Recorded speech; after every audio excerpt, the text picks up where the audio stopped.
రీసెంట్గా జరిగిన మా కిట్టి పార్టీలో నా స్నేహితురాలు అందరి చేత ఒక వెరైటీ గేమ్ ఆడించింది. ముందుగా ఒక పుస్తకంలో 20 క్వశ్చన్లు రాసుంచుకుని అందరి చేత చిట్టీలు తీయించి ఎవరికి ఏ నంబర్ వస్తే ఆ నంబరు ఆ పుస్తకంలో ఆ నంబర్కి వచ్చిన క్వశ్చన్ చదివి ఆన్సర్ చేసేట్టు.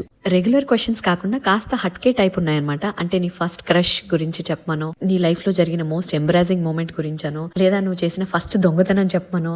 అలా నాకు వచ్చిన క్వశ్చన్ ఇంకాస్త ఇంట్రెస్టింగ్ గా ఉండింది. నీ లైఫ్ కి ఒక సినిమా పేరు పెట్టాలంటే ఏం పేరు పెడతావు అని. ఆ క్షణం ఆలోచిద్దామని కళ్ళు మూసుకోగానే ఒక్కసారిగా 30 ఏళ్ల జీవితం కళ్ళ ముందు సినిమా రీల్లా గిర్రం తిరిగేసింది.